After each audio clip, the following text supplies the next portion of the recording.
That music was amazing, Jay.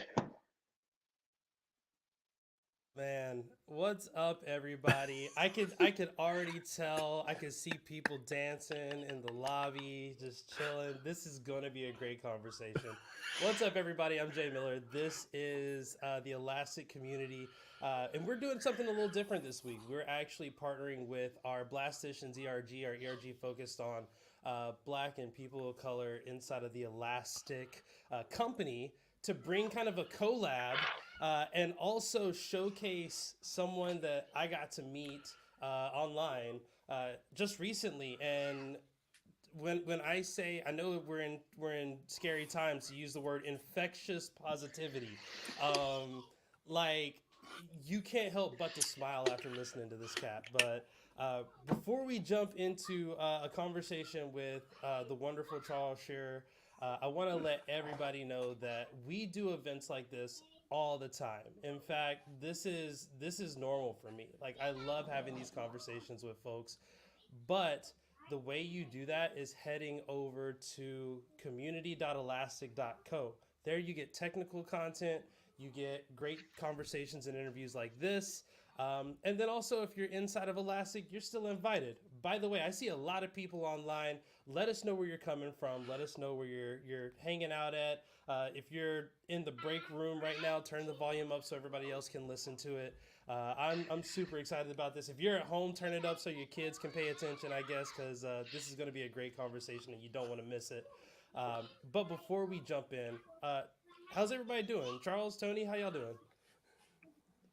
Oh, I'm doing great in my Tony the Tiger voice. Super excited to be here. It's terrific Tuesday. I'm excited, Jay. Listen, I cannot wait for, if you don't know, Charles, I mean, first of all, where are you living? I feel like the one thing, if anything, the one thing I want people to take away from this is just to get to know Charles, and you go check out his Twitter. I mean, this guy, you're going to hear about it every morning. He'll post an affirmational video, and it's better than drinking coffee. Charles, I met you a couple years ago at a meetup, and I'm just so excited to introduce you to so many more people, not just here at Elastic, but in the broader community. So thank you so much for your time today. I'm looking forward to hanging out with you. Oh my goodness! Thank you for having me. I'm definitely excited about this. And as you can see, as you're throwing comments in the chat, I'm going to be throwing them up on the screen. Tony, let's first take a second and talk a little bit about what the Blasticians ERG is and how we help some of our elasticians. Yeah, thank you, Jay. So it's a resource group for Blasticians, Black engineers, and people that are here at Elastic to really have a focused effort around what can we do to make not just our diversity, our equity, and our inclusion better for Black people at Elastic, but also just give people like me some work to do. Because I think a lot of the time people will think a resource group for Blasticians or any underrepresented group that works on that team or that group to solve and fix problems, and it's actually the opposite. All of the work is on people like me, and I think the conversations that we're having today, especially if you're from an overrepresented group, this really is for you. I think that's the reason why we're here. And so I think that if you think about a resource group at Elastic, that's really what it's about.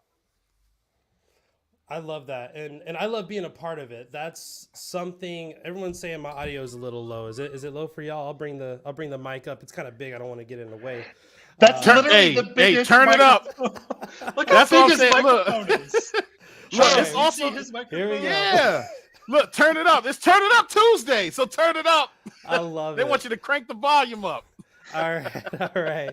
So that being said, let's jump into this conversation. I'm gonna rotate the mic. I'm not gonna. There we go. First of all, Charles, tell everybody a little bit about yourself, a little bit about what you do, a little bit about your journey. But let's start with that. Okay. Well, again, I'm Charles Shirer, born and raised in Yonkers, New York. Graduate of Virginia State University. For a living, I do penetration testing / red teaming. Okay. A little bit about my journey into just computers in general, because there was no name for this industry at the time. If it was, I didn't know about it. But my journey began in 2001, as far as like just diving into computers, building computers, just anything computer related. I just wanted to be a part of it. From, like I said, different operating systems, of course, hence why there's the BSD Bandit name. It started out, like I said, my Linux journey. Most people in college were using Windows at the time, right? And I just wanted to do something different, dare to be different. But I started out just using like Linux, and in order to like write my college, like like the college papers or whatnot, if you have like a report due or whatever, instead of using like traditional Word, I would use this thing called Abbey Word, and then I would have like corn shell scripts, which was written like for Ghost Script, to kind of convert it over. So if the professor reads it in Office 2000, it would actually work. And I thought that was pretty cool. You weren't just trying to hack the library, like you weren't trying to get rid of all those late fees. No, but see, back then, here's the thing. With the library, it was all card catalog. Okay. So you had to come fair. in and just look at this is what, it was all card catalog. I want to pause there for a little bit, because I know Yeah. that for a lot of folks, myself included, like traditional education is a thing that is sometimes there, sometimes not. But what Right. is often there is development through like a hustle of some sort. Like Mm-hmm. for me, it was like, I'm gonna fix people's computers and make like $20. And Mm-hmm. for some people, it might be like, hey, I'm just trying to make sure that I don't get late fees on my library books. So I want to know, where's the hustle come from in this?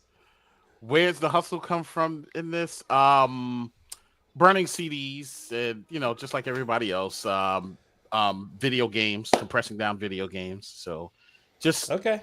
like every other And, typical college student. and Charles, can I maybe ask you? You said earlier, some of the Yeah. things that you're up to. You're involved in kind of red teaming. Maybe could you Yes. explain just maybe a little bit more about what that means, and what is it that you're actually doing as a for some of us on the call that don't know what a red team is. What are you doing there? Yeah. Yeah, definitely. So with red teaming, it's more so like an exercise, right? So for example, and I'm going to add pen testing in here as well, so to kind of compare the two. So when somebody asks for a penetration test, right, it's pretty much you're locked into a specific scope. The client that you're pen testing against already knows that you're there. They know that you're going to be running scans. You're going to be literally just throwing everything, including the kitchen sink, at whatever target is, whether it's a web application, whether it's a network, right? For the red team side of the house, it's a little bit more strategic. So you're coming at it from an exercise to say, hey, the client has like defenses in place. They have their EDR solutions in place. They might have their SOC in place or whatnot. And they're looking at it from a standpoint, okay, what could happen if an adversary is able to phish one of our like users, a social engineer one of our users to get a password and gain access? What defenses can they bypass? So when you're looking at like red teaming, it's more so of a adversarial look. So it's more like real world, and you're looking at it from that scope, that lens. So that's the difference between the two. So when I'm on a red team engagement, you're actually building out more infrastructure as well too. So you're putting something like, say, like Azure, in the Azure cloud or whatever cloud that you're using, whether it's AWS or Azure, and you're building that infrastructure out, and then you're sending your phish, your customized phish, to see what users might take the bait that way. Now, if that doesn't work out, like say after a day or two, depends on how long the engagement is, that's when you say, you know what? Okay, drop me on a Windows machine, mainly because most people use Windows for Active Directory and directory services, right? Drop me in a Windows environment. We're just going to go from an assumed breach perspective. And then that's when it's just like, okay, cool. How far can you get in the network without being detected? So that's the difference between the two. Pen testing, they know that you're there. Red teaming is more so seeing if you could bypass more of the defenses, if that makes sense. Yep. Awesome. So quick question on that. With, obviously with Elastic, over the last, few months, we had this issue with like Log4j, and shout out to our security team for just doing amazing work. I watched some of these conference talks that they're like, it was like day one, we're doing queries and we're seeing this happen in real time. Yes. When you're on the red team, are you trying to leave a trail? Are you trying to let people know, like, okay, I got this far. Okay, then I got this far. Then I got this far. And you could have seen it all the way, but you never did. Like, you know. I'm trying to bypass the defenses without getting caught, without getting that email that say, hey, we caught you. So it's You know? pure stealth. It It's isn't pure like, stealth. all right, let's pause for a minute and talk about how I got this far and now let's continue. No. It's awesome. It's actually during the engagement, it's like, hey, I dropped a payload. Let's say I dropped an executable on this Windows machine. I was able to bypass Windows Defender. You know, Windows Defender usually catches a malicious like executable and gobbles it up, pretty much like deletes it. But if I'm able to bypass that, I'd make note of that, you know, because that's part of the engagement. Taking notes of what were you able to do during the engagement. So it's kind of like, look at it like from a Law and Order perspective. You know, with Law and Order, when they come into the room, they say, hey, so what happened to you? And you see Ice-T, I'm going to use, for example, he's putting down the pen. So you said at this time, you said at this time that you had an issue with this witness here. And then this witness over here said this. Okay, thank you. And then when they come back and say, oh, wait a minute. You just told me at 12 p.m. you dropped the bottle of soda. But now at 1:30, you're telling me a different story. It doesn't add up to my notes now. And then you hear the clong clong, and then there you go. that took me back to the seniors. Like, so you were here at 3:00. Yeah, I was here at 3:00. So you were here at 3:30. Yeah, it's you know messed up, right? Like that's the exact feeling. Yep. Well, let's look at that for a second, because I've had this experience where a lot of the talks that I do focus on issues, you know, whether they are technical issues or, in my personal favorite, systemic issues and dealing with civics data. For you are trying to not break things, but you're trying to get in. Like, your goal is to show the flaws and errors in the setup of many folks' systems. Right. I know when I do my job really well, I am just emotionally drained. I am just like, this is the worst. I know it's important. I know you said get into good trouble, but at the same time, this is painful.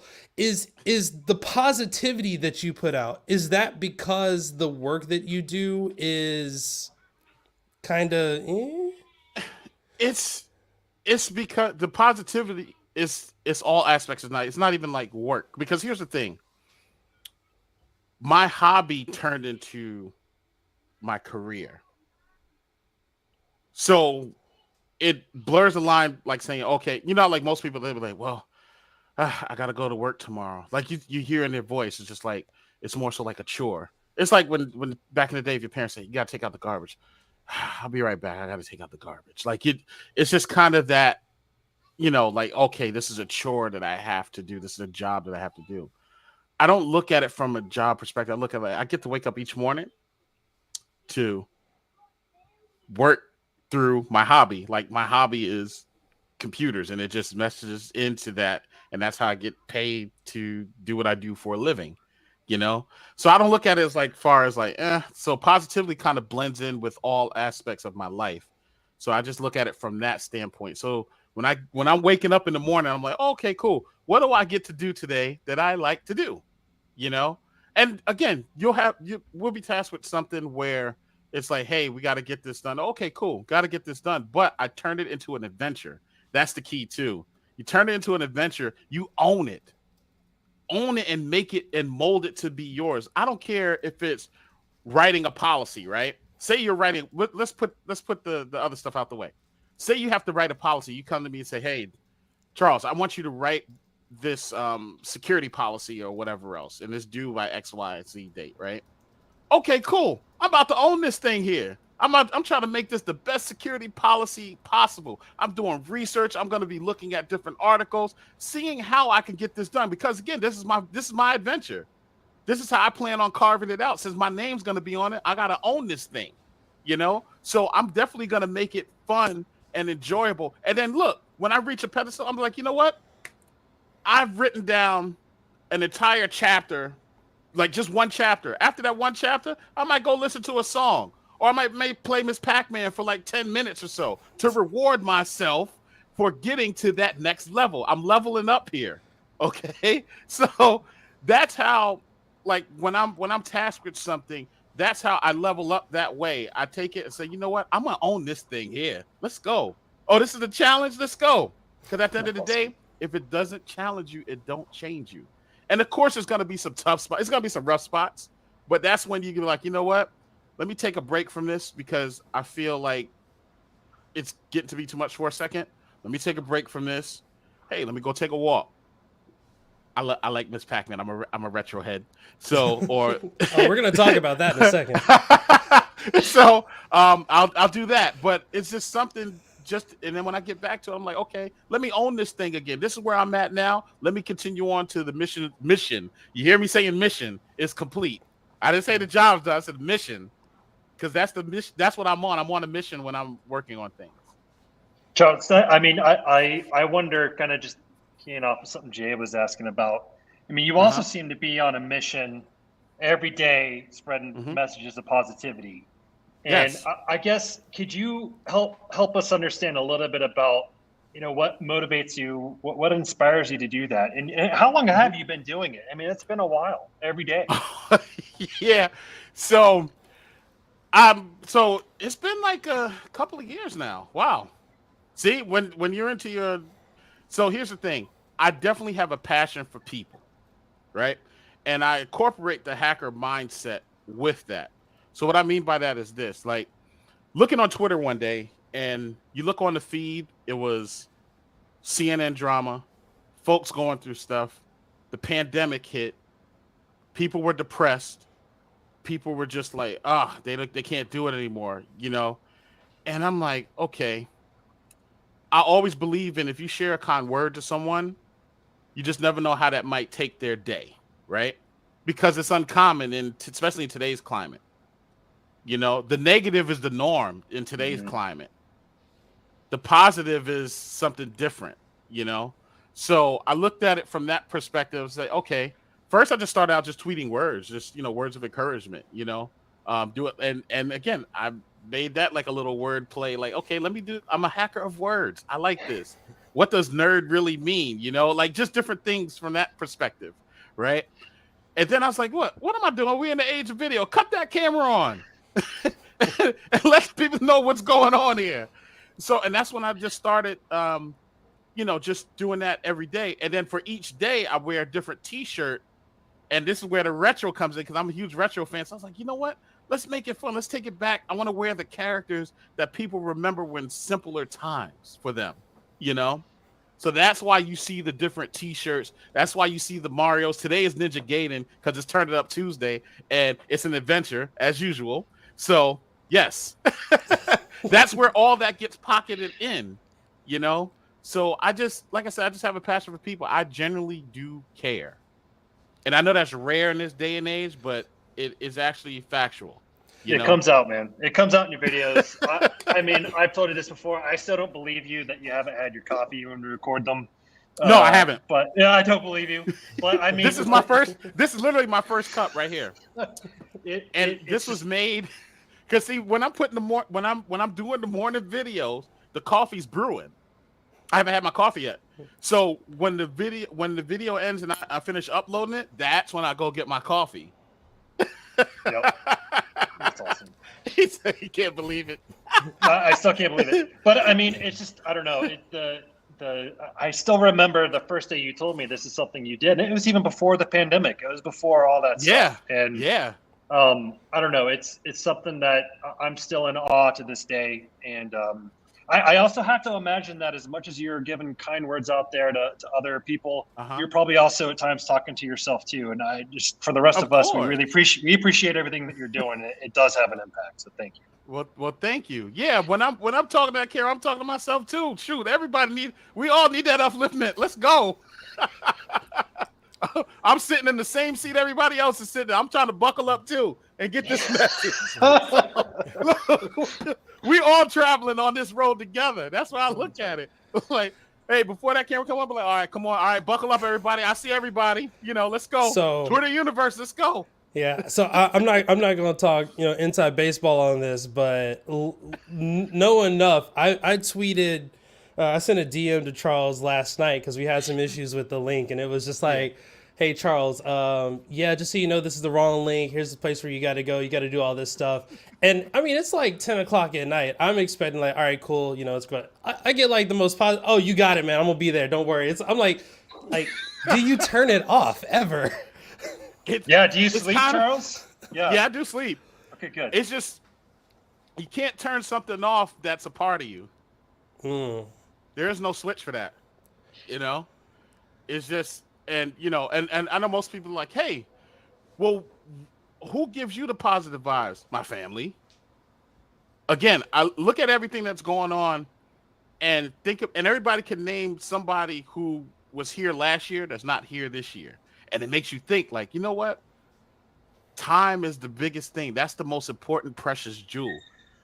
Where everybody has the same 24 hours, just in different time zones. I just choose to use my 24 hours to look at it from a positive light, because looking at it from the negative light, it doesn't do anything. The time's still gone and the problem still persists if I don't do anything about it. So I might as well take that positive road and keep rolling.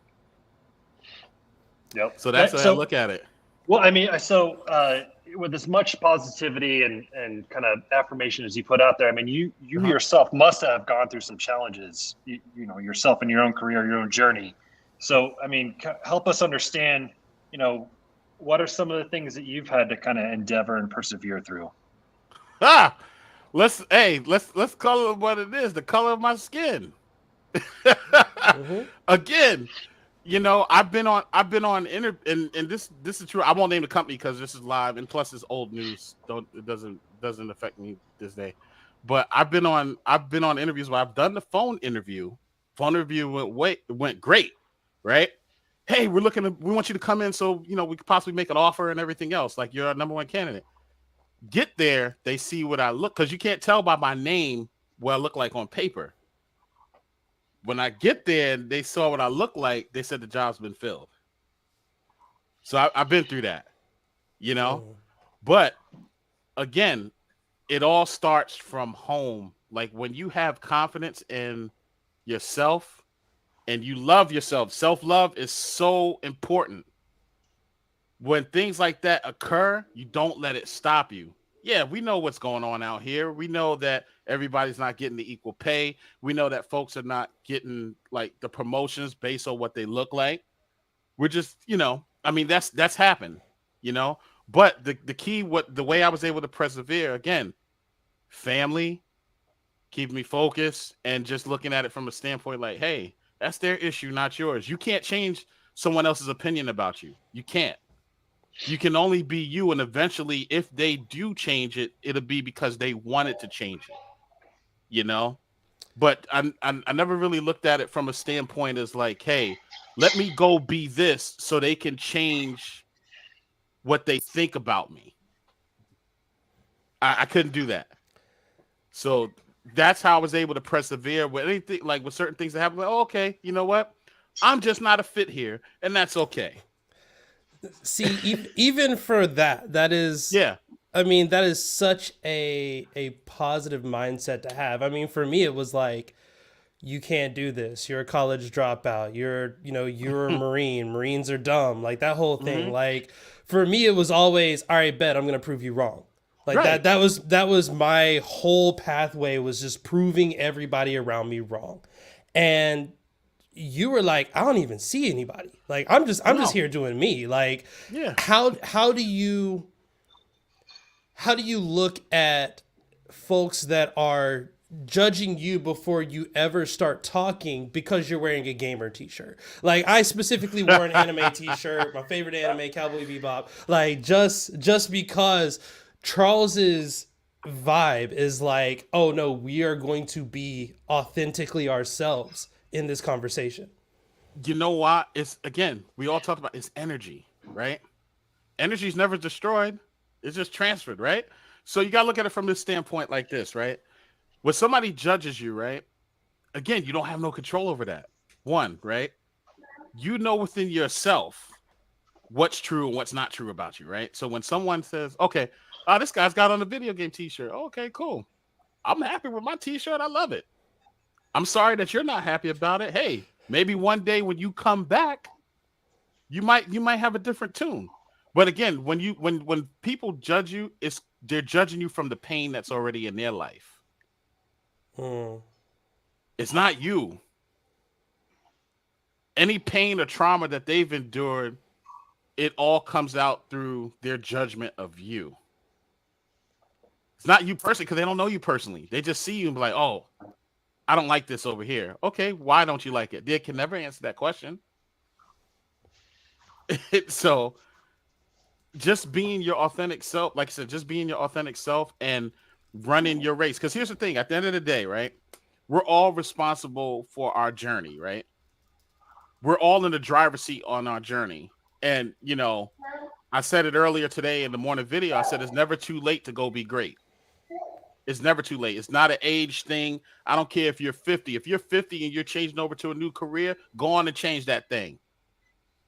You got breath in your body. What's stopping you?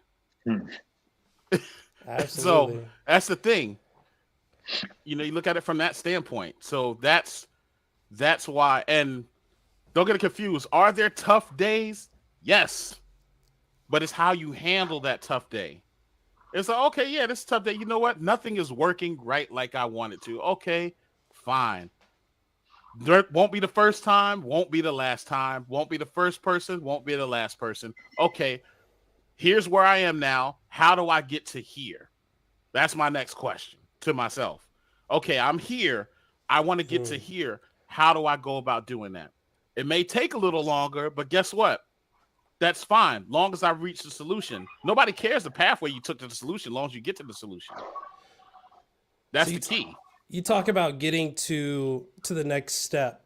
Does mentorship get involved there? And if so, like, how do you figure out who's going to be a good mentor for me based on, one, the color of my skin? Because let's be honest, sometimes people will tell us advice that's worked for them that we know is not going to work for us, even though we've probably tried it. But how do you approach mentorship when you have such a unique position in the space? So the way I approach mentorship is this. I always say, hey, there's no guarantees, right? But what I do say is this. This is what did help me. Hopefully it can help you. But if it doesn't, we could come back together and figure out what went wrong. I'm always That's as a mentor. Yes, as a mentor. Okay. Yeah. Because here's the thing. What works for you might not work for me and vice versa. And here's the thing. As a mentor, and I look at it like this. As a mentor, I'm always looking to learn something new too.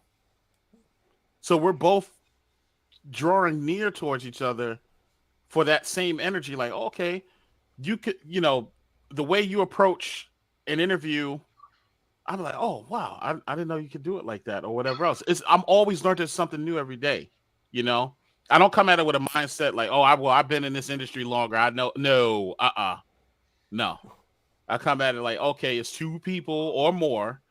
Like, hey, here's what I'm trying to do. How did you accomplish it? And I'll tell you how I accomplished it. You know, now if that works for you, awesome. If it doesn't, like, hey, let me know what we're wrong. Maybe we can figure out another way, or I can help you because I know different people in different spaces. That can be a way of helping as well too. Because mentorship is a village. It's a village thing. It's not just a one person, you know? So what you might be looking for, I might have a little bit what you're looking for, but this person over here has the rest of it. You know? It's no different than when you go to, like, say if you go to the restaurant to get a steak, right? Go to the restaurant to get a steak. Now, everybody's had steak in their life at some point, right?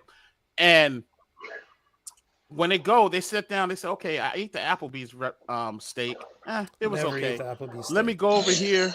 Just use that as that. See, there you go. Look, you never you ate it, right? Now, say, for example, I come in, I'm like, this is the best steak I ever tasted in my life. What's going on here with Applebee's? What seasoning you guys using? But then when I tell somebody else I ate the Applebee's steak, oh my God, see, you just said it. Yeah. I don't know about this. Like, I don't like this. But let me put you on to something different. Let me take you to the porterhouse. Okay, let me try the porterhouse. Then the next thing you know, we both talk about the porterhouse like it's the best thing since sliced bread. I don't forgot about Applebee's. Oh man. Because again, we're all learning from one another. You know. You're taking me back to my childhood. Like I grew up in a really, really small town. Like date night was like going to Kmart, walking around, and then like Taco Bell for dinner. Like that was kind of it. There was no Walmart, there was no mall. Like you mentioned that, I was like, that's why people like Red Lobster so much. Like for us, like that was high dining. We had to travel. Like those biscuits are the truth, though. Oh my god. Hey Charles, all right. So I got let's say we're all retired. Okay, we're on a beach, drinking some margaritas, eating our Applebee's steaks, and you're looking back on the impact that you've left on the world, not just through your career, but as a person. Like, what are the things that you want to be talking about in that conversation? Impact. Impact wise, just changing someone's life. Like if I could help them just get through one more day, forget everything else. If I could just help them get through one more day, keep pushing. If I could get it to the point where it's like, you know what? I know I didn't feel like getting out this bed today. I know I didn't feel like quitting. Charles not quitting. Why am I quitting? Let's not quit together. That's the impact that I would want to leave for someone else. That resonates with me so much. I mean, I've gone through stuff on my own, just medical stuff that that attitude, that positive attitude in the face of when like, oh, there's what reason do you have to be optimistic? And in spite of that, being optimistic, it actually can change things around you. And I think that's amazing. Listen, in my football career, I played football in high school, right? We wasn't the best team, but those are some of the best teammates I ever had, right? And I still talk to them to this day, a lot of them, right? And no, we wasn't the best team, but we never quit. We didn't quit on each other. We played to the final whistle. So I look at that. I take that experience that I took, and I was a team captain. I take that experience that I got from football and I apply it to life. Like we don't quit until they say it's over. So they say the test is done, the mission, excuse me. They say if the mission is done, that's when it's done. But I didn't hear anything. I didn't get an email said that the mission is over. Same thing. Look at I'm a movie person too. So if you hear if you watch any of the Rocky movies and you hear when the manager was alive at the time, he said, "Hey, I didn't hear no bell." Yep. Right. There you go. Yep. So hey, all right. So Charles, if you got some probably people watching you right now that are interested in getting into security somehow, and are probably curious, like, well, how did Charles get in, and what can I be doing to kind of get myself into? Like, how would you kind of talk to people that are interested in getting into security? Okay, so if you want to get into security, right? Just start out with one thing. Try to pick something that you like, and if you haven't figured out what you like yet, try different things. Like try hacking web apps, right? Try doing like network hacking, right? Try maybe wireless, like get into the hobby of buying like wireless routers and playing around with that, or just picking up a programming language and seeing if you can find bugs and other applications as you learn that programming language. Because again, all this stuff comes hand in hand. Or learn to be a good defender. Right? Look up articles on how to harden the OS or how to lock down an application. And then if you want to join like maybe a CTF, you be on the defensive side sometimes you be on the offensive side. And I will say this too, even if you don't have any ounce of experience, try to get into a CTF. It's not about winning, it's about gaining that knowledge. Eventually you will win it because as time goes on, you're going to get better and better, and you're going to get to the point where you're winning CTFs. And there are going to be folks there too that can guide you along. So you're going to be learning from other people. Right.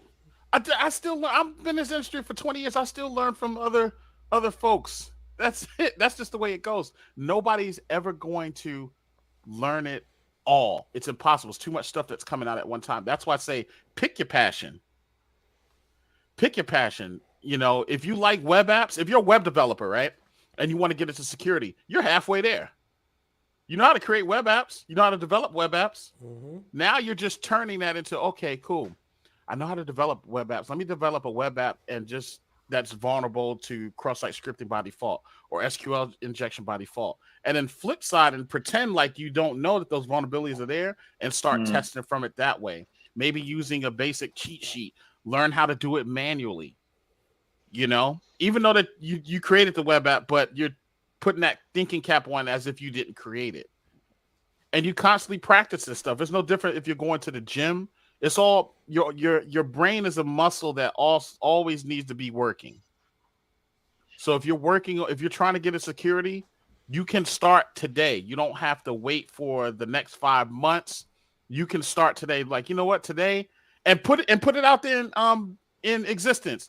Today, I'm a security researcher. You know what? I'm going to learn how to hack Apache. And then you sit there, you download Apache, you install it, and then you start looking for articles on quick Google search, hacking Apache, and you'd be surprised what comes up. Even Reddit posts, hey, here's some exploits. Try different exploits. This is how you get into it. There's no like clear-cut road to get into security. You just do it.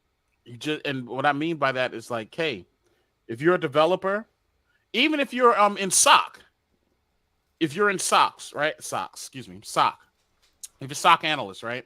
And you want to get into security, you're already halfway there. You just want to do the offensive side now, and that's cool. You already know what you're looking for in the SOC side of the house. Start building a lab at home with VirtualBox if you don't want to pay the money for VMware, right? VirtualBox, because that's free. They do have a VMware player that's free. And you can start building your lab gradually to test against different workstations. So, and that would be the path would take to get into security, and then start asking questions on Discord. There's so many different Discord servers related to security, whatever it is that you want to do to development, everything else. Look, I live in Dead Pixel Sec Discord. That's the Dead Pixel Sec. Shout out to the blind hacker. It runs that. But there's all kinds of, there's the Trusted Sec Discord channel, Red Siege Discord channel. You know, so there's all types of different Discord channels where folks are talking about security things related. And if you have a question, don't be afraid to ask questions. It doesn't make you any less than by asking a question. I don't care if you don't understand it 100 times. Maybe you'll understand it the 101th time, 101. Mm-hmm. You know, but you keep asking questions till you get the answer that you're looking for. That's all part of security, persistence. Mm-hmm. Remember that don't quit logic. We don't quit. My teammate didn't quit, so I don't quit. So you keep that logic when you're working on this stuff. I mean, it really does start with the question and that kind of curiosity and hobby. Like if you're interested in this stuff, there's lots of opportunities to get into some trouble, going down some rabbit holes to learn about something that you didn't expect you'd be learning about 2 hours ago. Right. So I love that answer. That's awesome. And also shout out to Black Girls Hack. I see you. Oh, hey. Yeah. And I was gonna mention that's one of the things that I think helped me out a lot in my journey was getting involved with organizations, even if you weren't the smartest person in the room.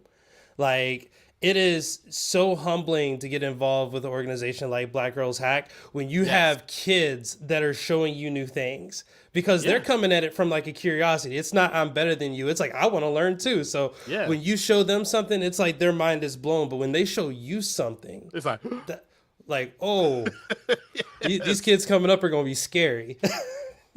Yes. Exactly. So, real quick before we jump into some of the last questions that we have, I want to mention we still got plenty of people in the chat. If you have a question for Charles, we're going to turn it over to y'all. We're going to be asking questions from the chat. But catch up with what Charles is doing on Twitter, on YouTube. I can't even name everything because there's so many things. Which is going to be one of my next questions. Yeah. But be sure to do that. He's BSD Bandit on Twitter. But yeah, Charles, Like, so many shows, so many live streams, video, like not just in security, but video games too. Yeah. Is there again, when do you sleep? Because I don't know when you have time to. My bedtime's 11 p.m. Bedtime That's is why 11 that's why p.m. you were almost late. Okay, I see. Bedtime's 11 p.m. Right? No. I was but actually, I wasn't almost late because I was actually setting up the camera. Troubleshooting. So I was still on time. But but no, 11 p.m. Then I wake up at 7. So from 11 to 7, right? 7 o'clock, I'll get up. And even if it's cold outside or whatever, I'll sit outside, just stretch. I'll just stretch, relax. There's no music. It's nice and quiet, and you hear that little ping, that little sound when it's like super quiet, that little ringing sound a little bit, and you just relax. And then I just think about the day. That's it. You know, what am I gonna do today? I don't care about tomorrow because tomorrow's not here yet. We just focus on Terrific Tuesday. Wonderful Wednesday will get here when it gets here. Do you make time to improve on those things? Because I know, like you said, one of the things I love about what you do on Twitter is it is very raw, unfiltered. You grab a phone, you start talking, you flash the shirt, you end with a yip yip, which I definitely want to talk about at some point because we got theories. But you know, it seems like there's a consistency and I think that it's almost like even like the TikTok game. You can take it way up here and you might lose some people. But if you keep it down at the bottom for too long, I think there's a natural desire to be like, I want to improve this game a little bit. I want to do more. Well, so for example, right? Like Twitter, like pretty much I live on Twitter, I just come out for air. But but just in general, like I just want to I don't know, it's kind of a tough one because it's kind of like, you know, when it's your hobby and it's something you enjoy, it's just kind of like it doesn't really like turn off because it's kind of like a part of you. And then at the same time, I'm just like, you know, now when I make time for something, like for example, right, I like hacking on web apps, and I definitely I'm loving the whole crypto security scene right now, right? So what I'll do, and for the past several months, for what I've done, I dedicate 2 hours a day to doing nothing but crypto research. 2 hours each day, right? And each day, and maybe it's setting up a VM, maybe it's learning Solidity, maybe it's because I play with Rust, so how can I use Rust to create a smart contract or hack a smart contract? Like it's within the 2 hour block. I got a 4-year-old. Got a 4-year-old daughter. So in that 2 hour block. So that's how I kind of like divvy up the day. It's in modules. Think about it. When you're doing a boot camp, right? It's modules.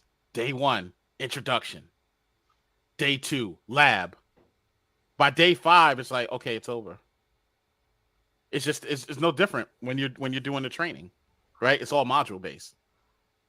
Same thing when I want to learn something new. It's module based. Okay, I got a 2 hour block here. What am I going to do within those 2 hours? And whatever it is that don't get done, okay, cool. Let me check off where I left off, and then I'll continue that tomorrow. And that's how I do it. That's how I learn like information or anything related, you know. So Charles, that's the best way. You mentioned you got a 4-year-old daughter. I'm curious, like how has your approach and like you as a person changed or evolved now that you got a person that you're responsible and accountable for here in the world? You know, how have you grown as a person just being a dad? Just I get to do more fun stuff. I get it helps with like, especially like with patience, right? Because you got to have patience with a toddler 4-year-old, because they're like computers. They're not going to do what you want them to do all the time. Right. And you got to have patience. Like, you know what? Okay. You don't want to do this. It's like troubleshooting, really. If you think about it, it's like troubleshooting. Oh, you having a temper tantrum? Oh, okay. You know what? You're just not going to get this for an hour. and maybe you'll calm down. Now, if that doesn't calm down, hey, maybe they're hungry. Okay, you want something to eat? You start asking questions. Hey, do you want something to eat? Do you want this? What's going on? You okay? Are you hurt? Hug? Well, huggy. I say huggy. But again, these are things that it's no different. It's just more like patience. You're asking more questions, you know. As a computer, they don't talk back. It's just like you press a button and hope something comes back, and a lot of times it's a blank screen. See, I was expecting more Princess Peach T-shirts, maybe a Rosalina every now and then. Listen, my daughter likes Spider-Man. She loves Mario. I have Sailor Moon T-shirt. I have Wonder Woman. I have my little Pixel Pals that she likes, which you probably can't see here, but just the little Pixel Pals. There you go. That sits on my desk. It lights up, by the way. But she likes that kind of stuff. Paw Patrol. Bubble Guppies. And there's some other ones as well too. Peppa Pig. That's where you go. Peppa Pig. Yes. Shade master right there. Peppa Pig throws so much shade. It's ridiculous. But I love it. And plus I get to introduce her to stuff that I liked as a kid. Care Bears. She loves the Care Bears. I got her a Sunshine Bear. Nice. Do you ever feel like there's a desire for you to reach out to those groups that your daughter belongs in? Like, that was my first thing. I say shout out to Black Girls Hack because I'm like, yo, I'm hoping one day my daughter's in Black Girls Hack. You know, I'm hoping she's in, you know, Black Girls Code, Girls Who Code, you know, eventually Women Who Code, you know, as you move Black up. Code Collective. Exactly. For me, it was not to say that it wasn't something that I thought about, but definitely as, you know, as I'm raising a 3-year-old, which you got to tell me what them 4 years are like, because the 3s are tough. 4 tough too. Okay. No difference. But yeah, as you know, she entered the world. Now I'm like, I want to make sure that those opportunities are available for her that I didn't have. And you know what? I look at it from this standpoint too, right? I want to make sure that those opportunities are there, but I don't want her to miss the opportunity of just being a kid. So that's the key too. Like, if she wants to sit and do tea time, we'll do tea time, you know? And a lot of times I take tech out the picture. She only gets tech for an hour. Everything else is Lego building blocks, puzzles, reading books, just different things that we take for granted every day because we're quick to just Google something, right? So that kind of helps in bringing me back to, I'm like, you know what? I want a physical, and that's why I started buying more physical copies of books instead of just having all PDF. You know, like, oh, okay, you know what? I like this book. I want to buy it too. So I'll hit up Barnes and Noble still to this day. I'll go to Barnes and Noble. Hey, do you have that book in there? Yeah, I'll go grab it. So that helps out a lot too. Oh, wait a minute. What we have here? They have the Black Kids Hack program for hacking for kids. Let me know about that one. I just saw that in the chat. Yes, I just saw that. Let me know the age group. But no, definitely. I just don't want her to lose, because I had an opportunity to be a kid. You know, my parents wasn't like, hey, you got to do computers because it's the future and everything else. They didn't talk like that. It's just like, okay, whatever it is that he's into, we'll support it. You know, and it just happened to go from retro video games and turn to PC games to computers. And that's where the change happened. Do you feel like there has been more of a shift on being yourself in the space, or is that still something that we got to work on? I know, like, Elastic has, you know, one of our source code ethics is like, as you are. Like, we encourage people to be themselves, to bring their whole selves to work and to what they're doing. But obviously, I don't think that's an industry standard. Are you still struggling in, again, people seeing the gaming T-shirt, people seeing the yip yips on Twitter and being like, all right, you know, this is maybe overcompensation for lack of skill set. That's the thing I hear so much is like, oh, if you're good at this, that means you're not good at this other thing, which makes me so angry. But I'm gonna leave that alone. But do you think we still have or I guess, are we getting better? And is there still a lot of work to do, or maybe can we? I don't want to say let off the gas a little bit, but keep doing what we're doing. It's still a lot of work to do, but still keep doing what you're doing, right? Mm. Because here's the thing: nobody is better at being you than you. You see what I'm getting at? And there's no rule book say that you can't be good at multiple things. That's the thing. We got to, you know what? Started today. Burn up the rule book, people. And what I mean by that is this: from a certain perspective, right? Burn up the rule book. It does not have, and this is for the golden rule. If you're good at one thing, that's all you have to be good at. Burn that rule up. It doesn't exist. You can be good at multiple things. It's all what you put your energy into. Because again, I'm not spending 24 hours a day playing Super Mario Brothers 3. Like, I'm dedicating some time, well, most of my time to my craft.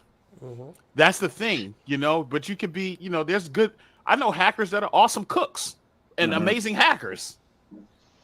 That's what I said. Burn up the rule book. Yep. You know, Charles, you said something earlier too that makes me, Jay, you were just asking that we have more work to do. I mean, Charles, when you were talking about your 4-year-old, and you were specifically saying you wanted to make sure she still had opportunities to be a kid, to like get to experience herself, learn who she is. And I think, speaking as like a manager, I think this is often something that managers can get better at. Whenever you have someone joining your team from an underrepresented group, your job is to make sure that they can be who they are and not immediately say, okay, great, come on in here. We got this, Blasticians ERG, like view you through a DEI lens. No, you're a person. You got your own tastes. Yeah. We hired you for you. And I think that's something that we could definitely get better at. It's just making sure that we're come as you are, treating people for who they are, an individual. Yeah. And that's it. An individual, and you task them, hey, here's what we have for you to do. Okay, cool. Go do that. Mm-hmm. And they know what they're supposed to do when they come in the door. Like, so it's just like, hey, here's the task. Go do that. I'm gonna leave you alone. Yep. And for me, the answer is amplify the diverse voices in the crowd. Like, don't make it a big deal. Like, yeah, we did Black Tech Creator Showcase. I feel like I would invite Charles on Tech Creator Showcase, Creator Showcase. Like, obviously it's Black History Month, so we're focusing on, Black, I like to say Black inventors. We had a great thing in our Slack channel where we had like people sharing some of their favorite inventors and throughout Black history. And to me, I look at you, Charles, as someone who is creating things. I put you in that same category as all the other people that may have patents or other things, but we as a culture of people, especially in America, like we are often so quick to not give ourselves the credit that we deserve, but also I think that comes from a lot of people not seeing us in the same perspective. Someone making a new TikTok dance is a creator, is an inventor. Someone who is figuring out a new way to create content on the medium is a creator, is an inventor. The problem is what we see is if you aren't in New York Times, if you aren't on, 30 under 30 or whatever, it's like, well, you just must not be doing it then. Oh, I guess I'm not. But again, you got that mindset, is again, my thing is to help create a healthy mindset in a world through of noise. It's a bunch of noise. If you think about it, if you sit down, right? If you sit down, you're listening to like the news, for example. It's a half an hour or an hour full of noise. And then you get the experts that keep commenting on that noise. Keyword noise. Now, how do you remove that noise? To filter through that noise, you got to have somewhat of a healthy mindset. Because again, if you listen to everything if we listen to everything that happens on the news, or what like the news says about us as a society, we'll go crazy. We'll be robots. Nobody would think, there would be no innovation. There wouldn't be anything. It'd be literally dead.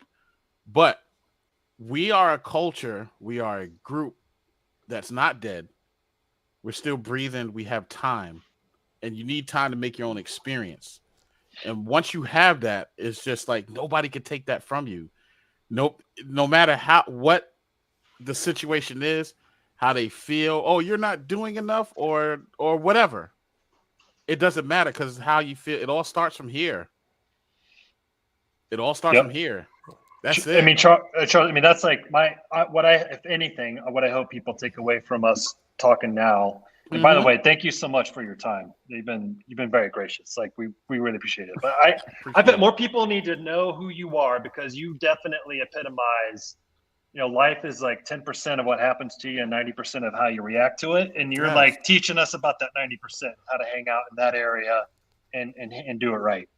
And I just can't tell you how much I appreciate you, showing us how to think about that. I think it's awesome. Well, thank you. Yeah. I appreciate you guys having me up here.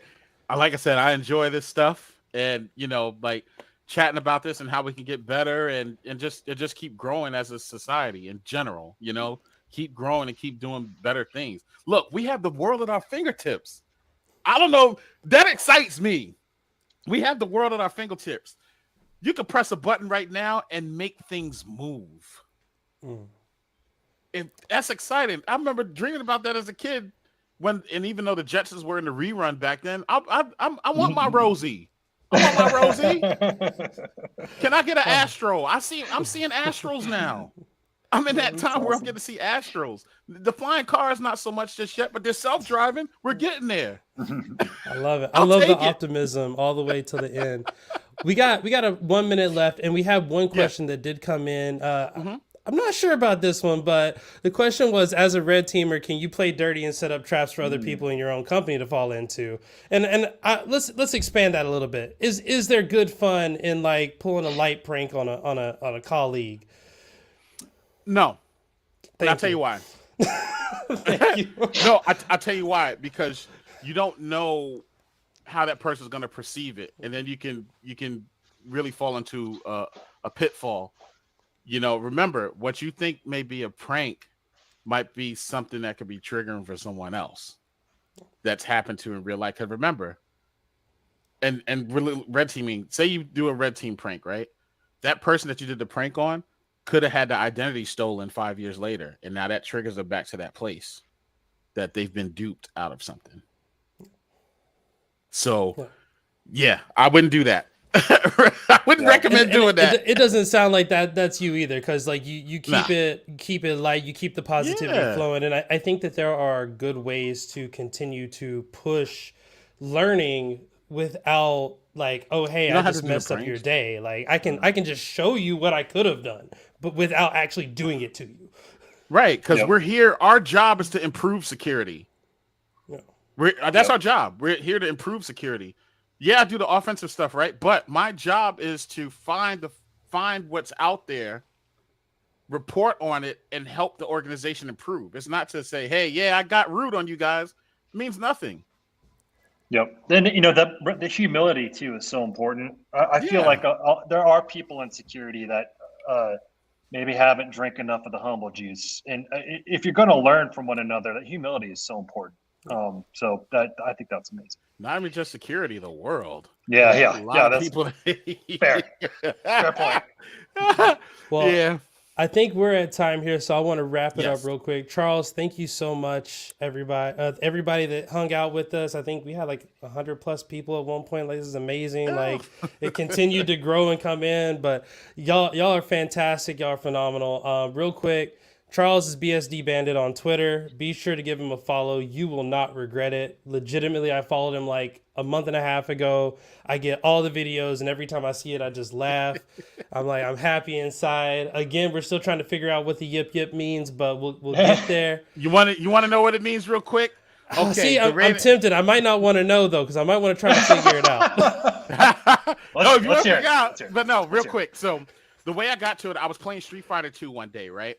And oh no. And Chung Li, she's one of my favorite characters to play in that game, right? And she does this laugh, yep. But I said, I took it as yep. And That's where the yip yip comes from. And then somebody reminded me, dude, Airbender Defender uses yip yip, and then they were talking about stuff from the Muppets. I said I didn't even know anything about that, and then it just took on a life of its own. But that's where the yip yip came from, and it just turned into yip yip. So I love it. And then I guess the one last thing I'm going to throw in there is if you want to see more content like this, if you want to see more interviews, more conversations with amazing people. I think someone was in the comments talking about, hey, we use Elastic at work. We do this and that. And I'm like, cool, I got your name now. Like I'm going to be reaching out to you, get you on this show. But if you want to catch more events like this, community.elastic.co, sign up. Even if you work for Elastic, sign up. Because we do events, technical events, cultural events, events like this. I know we've got something for Women's Day with Latinas in Tech that I'm super pumped for. But also, if you have recommendations, you can reach out to me. If you're inside of Elastic, just find me. I'm Jay Miller. Reach out to Tony. He'll reach out to me. Or you can just tweet at us at Elastic. Say, I'm hey, signing up with my custom keyboard. Oh, look at goodness. that. Of course. I love my baby. I love my baby. This is another hobby, but another day. Well, we'll just have to get you back on, and we got more to talk about. Yeah, we Charles, definitely do. Yeah. Oh yeah, absolutely. This was awesome, though, man. I cannot thank you enough for your time, Jay. Thank you for your time. I know you got a lot going on too, man. So thank you for helping us out. This was awesome, guys. Thank you. I'm just glad to have these great conversations. But for everybody else, for Charles, for Tony, myself, thank you, everybody. We'll see you around the community cluster. Y'all have a great day. Later. Ow! Yep.